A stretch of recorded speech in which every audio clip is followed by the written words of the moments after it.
The music of Lyndall Cooley has been a vital part of the Brownsville Revival. Lyndall Cooley is not just a music minister. He is a true worship leader. And because of this mighty outpouring, his music has made an impact worldwide.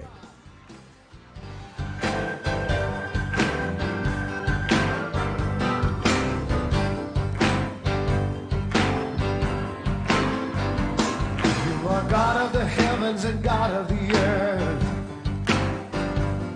You are God of our Savior's virgin birth. You are God on the cross and God over hell. You were God before man and God when he fell. Oh, yes, you are God. Yeah, you are God, yeah. The influence of my life started probably when I was 5 years old. Is the first memory of church or of music at all that I had. I remember at 5 years old, my mother used to play organ for tent revivals, and I used to always sit. There weren't nurseries back then, so I sat right by her on the organ bench, and there were usually several thousand people there, and most of them were black folks, and there were a lot of singing, a lot of fun, and I remember that particular type of gospel style, soul-oriented music was my first memories.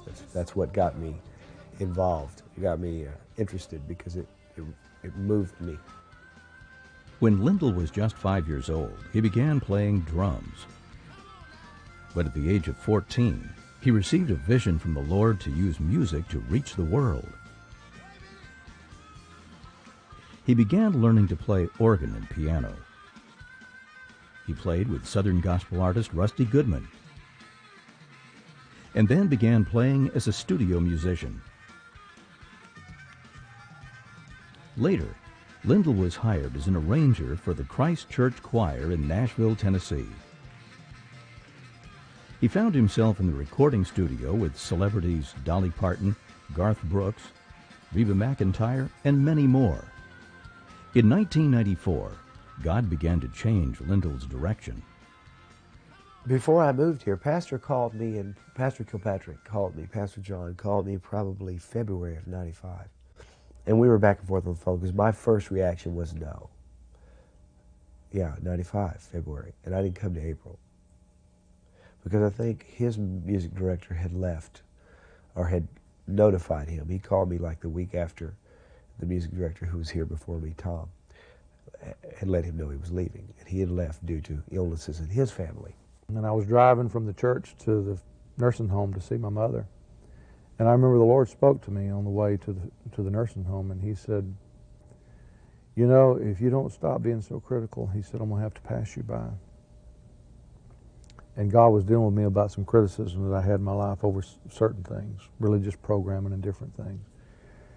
And he said, you're going to have to humble yourself as a little boy and come back before me and let me touch you afresh and anew.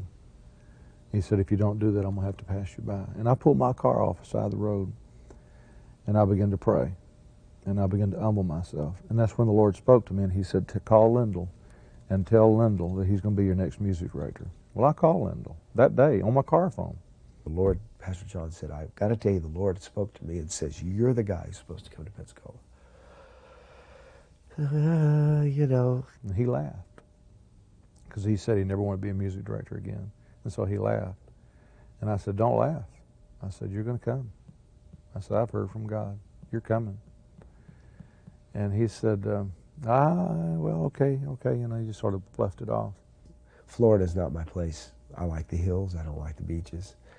You know, I didn't want to go work at another church at this point. I'd left. Why would I want to go work at a little Assembly of God church, you know, down in Pensacola, when I'd left a great church like Christ Church that was musically in the forefront? Why would I want to go do another job at a church? You know, when you've worked at a church like Christ Church, why would you can't top that. So why would you want to go do something else?